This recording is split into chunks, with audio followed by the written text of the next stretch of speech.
Buonasera e benvenuti al TG Sicilia, le principali notizie di questa edizione. Festa di Sant'Agata, l'edizione di quest'anno è stata la più partecipata di sempre. Il rientro in cattedrale del busto reliquiario alle 12 tra lo sventolio festante dei fazzoletti bianchi. Capaci di reiterare il reato e socialmente pericolosi. Il GIP ha definito così gli egiziani indagati per lo stupro nei bagni pubblici della Villa Bellini di Catania. Domani sit-in di varie associazioni sotto la prefettura etnea. Omicidio a Paternò, un marocchino di 36 anni è stato fermato a Milano mentre tentava di scappare in Francia. Sarebbe lui il responsabile della morte del connazionale accoltellato domenica scorsa in via Verga dopo una lite. Da chiarire ancora il movente.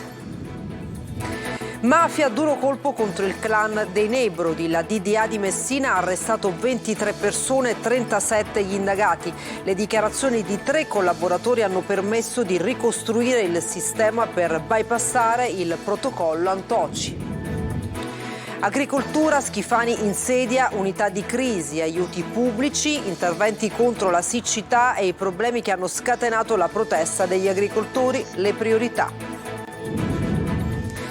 Cambia il clima e cambia l'agricoltura siciliana, aumenta sempre di più la produzione di frutti tropicali, avocado, mango, papaya e c'è pure chi sta iniziando a produrre il caffè. E poi il calcio, 10ª sconfitta stagionale per il Catania, superato 1-0 dal Picerno nel recupero della gara rinviata per neve. Lucarelli, mia la responsabilità.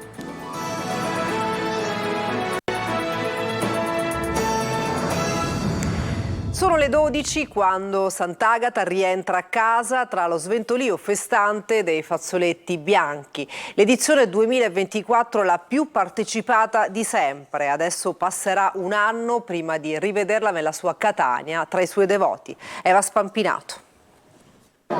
Sono le 12 in punto del 6 febbraio, quando il fercolo di Sant'Agata ritorna in Piazza Duomo e il busto della Santa Patrona viene sollevato dall'abbraccio del suo popolo bianco. Pochi minuti dopo quelle braccia diventano le sue gambe e ondeggiando Agata rientra in cattedrale tra lo sventolio festante dei fazzoletti bianchi, i telefonini puntati, gli occhi gonfi di lacrime e il cuore colmo di gioia e tristezza perché passerà un anno prima di rivederla di nuovo in giro per la sua città.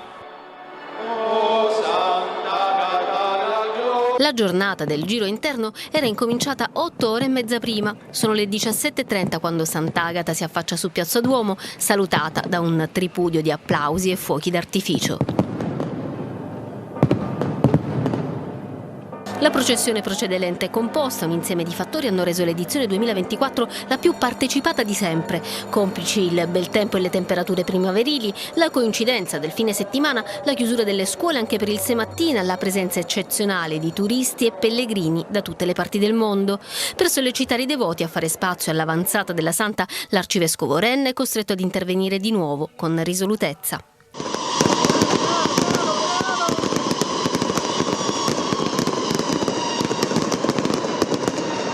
Poco dopo le 6 del mattino i fuochi di Piazza Borgo, alle 10 la spettacolare salita di San Giuliano che procede a passo e durerà 5 minuti e poi il canto delle suore benedettine.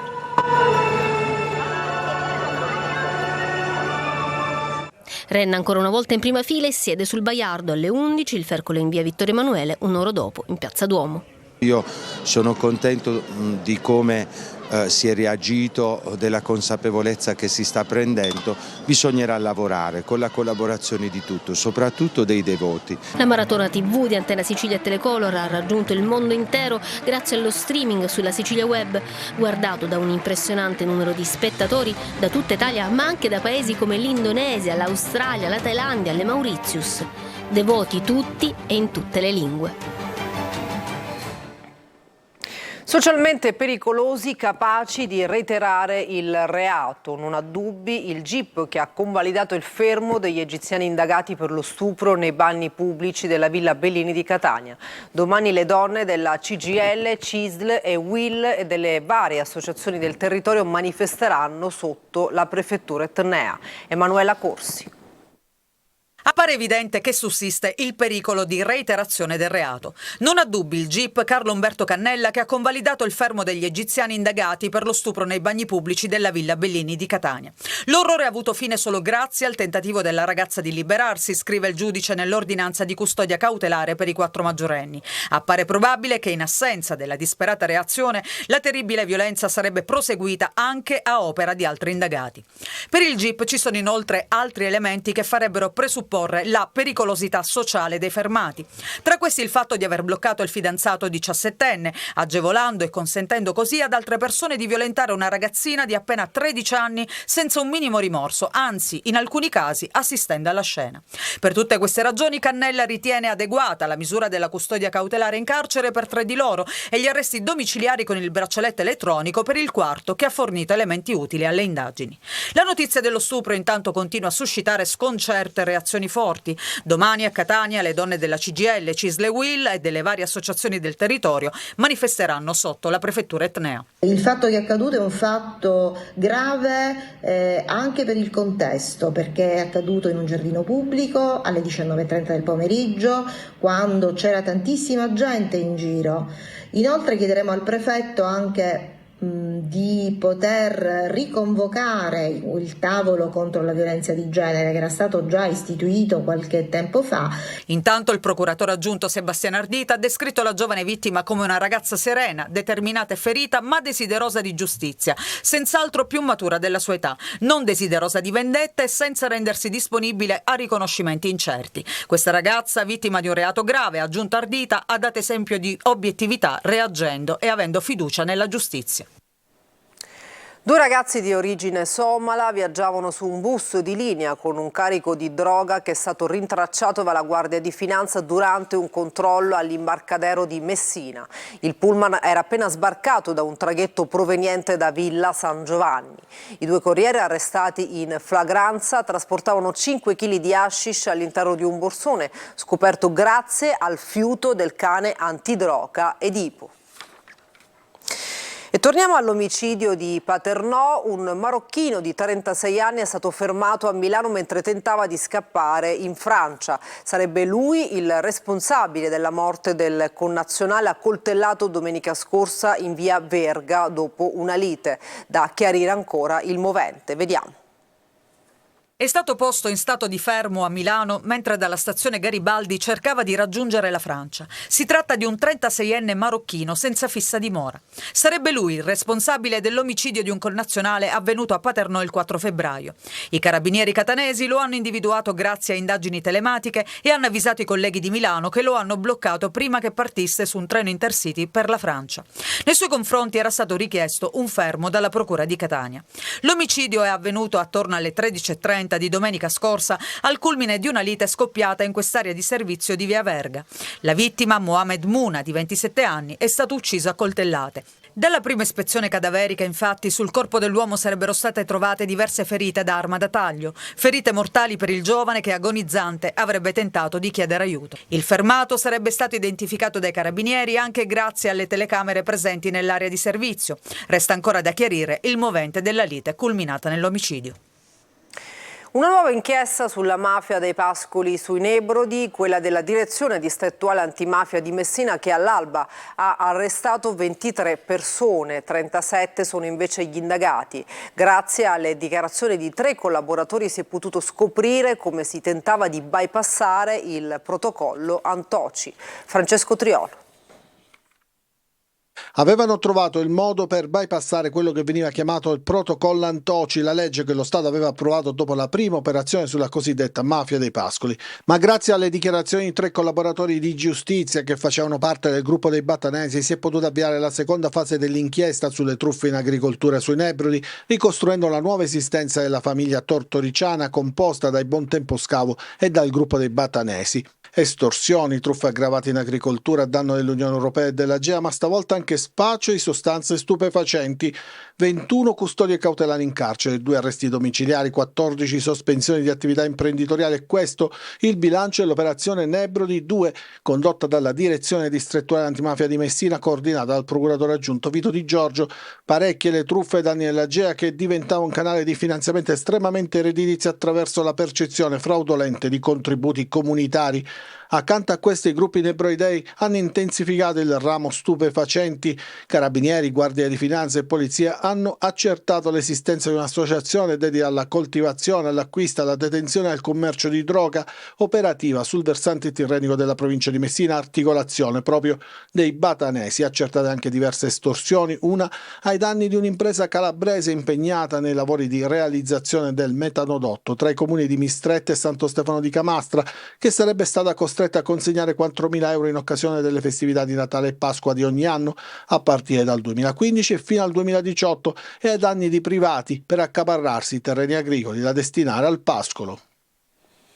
E sull'odierna operazione che ha inferto un nuovo colpo alla mafia dei pascoli abbiamo sentito Giuseppe Antoci, ex presidente del Parco dei Nebrodi, sfuggito a un attentato nel 2016.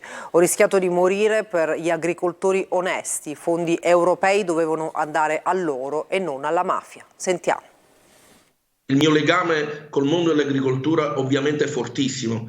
Io stavo per essere ucciso per salvaguardare loro.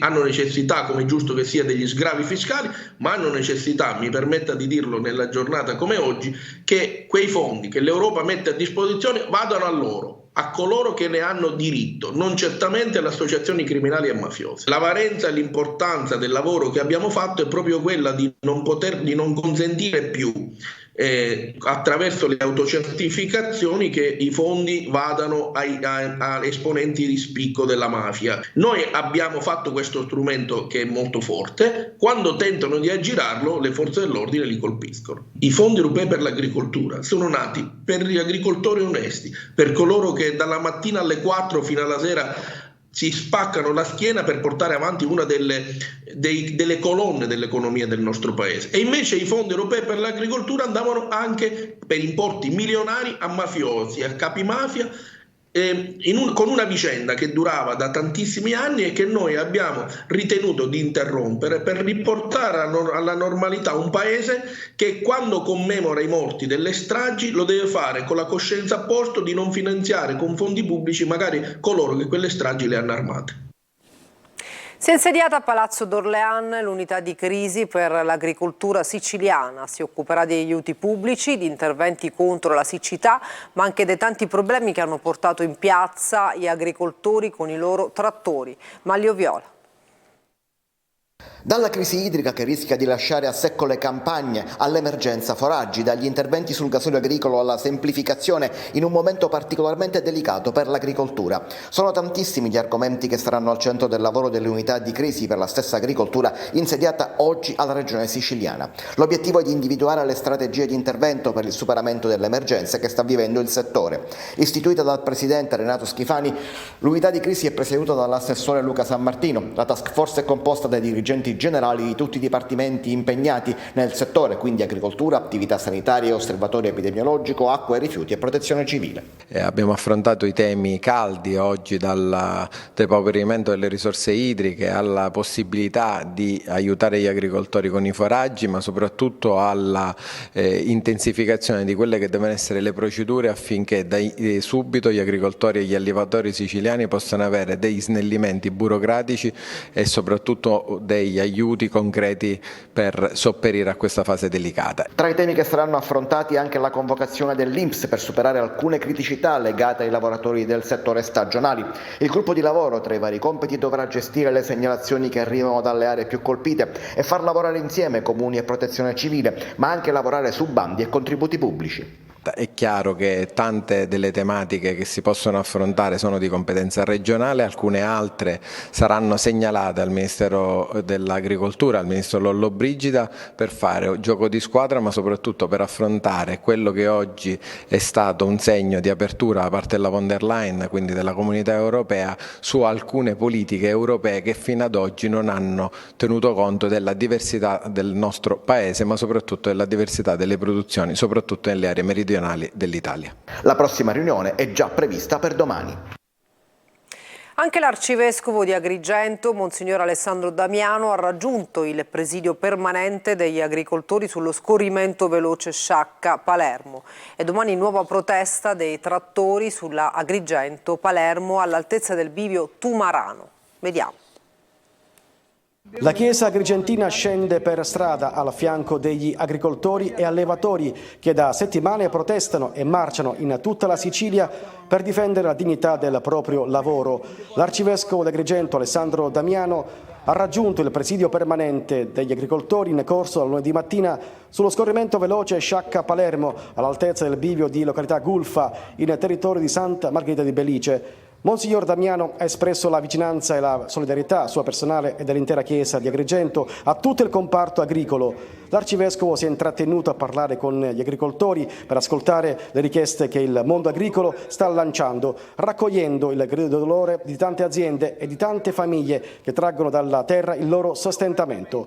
La protesta nel frattempo non si ferma. Gli agricoltori sono intenzionati a presidiare la Palermo Sciacca fino al prossimo 22 febbraio, finché non riceveranno risposte concrete e non più promesse. E per domani mattina è stato annunciato un nuovo presidio sulla 189, lo scorrimento veloce Agrigento-Palermo. Agricoltori e allevatori con i loro mezzi marceranno dai paesi dei Monti Sicani e si fermeranno al bivio Tumarrano in territorio di San Giovanni Gemini e Cammarata.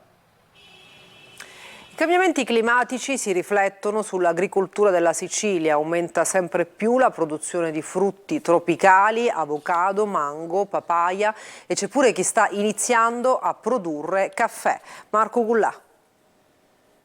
Cambia il clima e cambia anche l'agricoltura siciliana, meno agrumi e ulivi e sempre più frutti tropicali e poi mango, avocado e papaya. Per la Sicilia una sorta di switch di colture in un periodo di cambiamento climatico. Le coltivazioni di frutti tropicali, segnatamente di avocado e mango, stanno riscuotendo qui in Sicilia negli ultimi anni un graduale incremento, favorito non solo dalla nostra ultra ventennale passione e l'impegno per queste colture, ma soprattutto da un clima mite in alcune zone, come per esempio qui a Giara, in provincia di Catania, alle pendici dell'Etna. Con temperature assolutamente sopra la media, in Sicilia c'è anche chi produce il caffè. Un caffè dal dialetto siculo, una piantagione proprio nel cuore di Palermo. Un caffè espresso col cuore ed è stato anche baciato dalla nostra terra originariamente avocata alle arance, ai mandarini, agli agrumi, alle viti,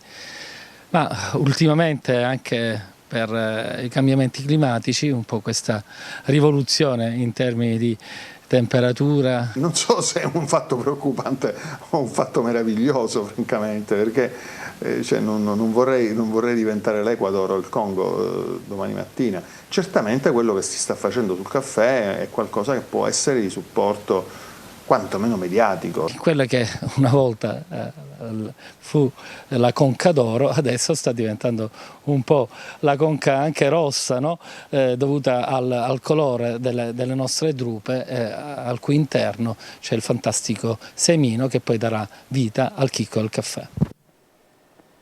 Una pausa, torniamo tra poco con il calcio.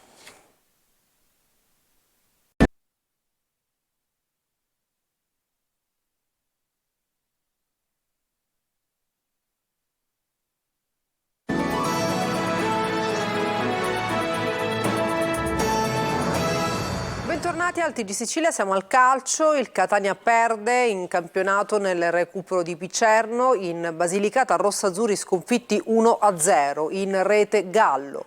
Per gli Etnei è la 10ª battuta d'arresto stagionale. Marco Carli. Il Picerno fa capire ancora una volta al Catania cosa vuol dire giocare in Serie C. In una partita non certo bellissima, i lucani sfruttano un'occasione e fanno gol. Il Catania invece, che ha grosse difficoltà a costruire da dietro, mette 2 o 3 volte i suoi davanti alla porta ma spreca. La sconfitta di Picerno, la 10ª in campionato, non è solo questo però, è frutto di mali antichi e nuovi, di una squadra ridotta all'osso in cui tanti elementi appena arrivati non sono ancora pronti e in generale di una mentalità che non decolla, figlia inevitabilmente dei risultati negativi. Aldonato Curcio Lucarelli sceglie il 4-2-3-1 posizionandosi a specchio rispetto ai lucani. La decide Gallo, che sfrutta un pallone spedito fuori dall'area di rigore etnea su cui i giocatori rossazzurri sono lenti a reagire. Il tiro del centrocampista è potente e angolato e finisce alle spalle di Albertoni. Il Catania, che aveva avuto una potenziale possibilità con Teio, ne costruisce 2 con Costantino a cavallo dei 2 tempi, ma in entrambe le occasioni l'attaccante ex Monterosi manda alto, nel primo caso dopo la bella incursione di Bois, nella ripresa finendo col non sfruttare l'errore in costruzione del Picerno e la prima conclusione di Chiricò ribattuta. Lucarelli prova a cambiare le cose con Di Carmine, per lui nuovamente un problema fisico che lo mette a rischio per la prossima con la Casertana. L'ingresso dell'attaccante toscano non cambia però la situazione di altre palle gol, non se ne vedono troppe. Il Picerno, che gioca meglio e comunque controlla la partita, va vicino al raddoppio con Sant'Arcangelo, ma sono i rossazzurri a sforare nuovamente il pari nei secondi finali con la gran punizione di Castellini, che sorvola di poco la traversa. Al triplice fischio confronto fra la squadra e i tifosi. Dirigenza che è chiamata a intervenire probabilmente presto sul mercato, arriverà un centrocampista, poi serve tanto altro per cambiare una stagione che resta appesa alla Coppa Italia, ma che oggi a Picerno, contro la squadra che ha il terzultimo budget del campionato, ha evidenziato le solite costanti lacune. E ora le parole di Cristiano Lucarelli al termine della gara nell'intervista di Marco Carli. Ma faccio una premessa, la partita è stata una brutta partita da parte di tutte e 2 le squadre, dove il Picerno nell'unica occasione su una respinta è riuscita a far gol e poi all'ultimo una ripartenza dell'attaccante, non mi ricordo chi è, che ha fatto una conclusione e ha sfilato il palo. All'interno di questa brutta partita, se andiamo a vedere la squadra che ha avuto le occasioni più nitide, 3 occasioni più nitide, 2 di Costantino e 1 di Carmine, siamo stati noi. Ma ripeto, all'interno di una brutta partita, soprattutto da un punto di vista della costruzione, perché è lì che stiamo facendo, secondo me, fatica ad iniziare l'azione dal basso. Oggi mi assumo io la responsabilità, come ogni volta che il Catania perderà, e io poi se ci sarà bisogno lo dirò sempre, però ogni volta che perderemo io, a prescindere, mi assumerò le responsabilità delle sconfitte, anche se spero che poi a un certo punto cominciamo anche a fare qualche risultato, perché si può farsi male quando si lavora nei cantieri e quindi in questo momento io ripeto, io sono disposto a subire le critiche, ad accettare, anzi non l'ho detto, ma oggi mi assumo io la responsabilità, come ogni volta che il Catania perderà, e io poi se ci sarà bisogno lo dirò sempre, però ogni volta che perderemo io, a prescindere, mi assumerò le responsabilità delle sconfitte, anche se spero che poi a un certo punto cominciamo anche a fare qualche risultato. E per questa edizione è tutto, grazie per averci seguito e buona serata.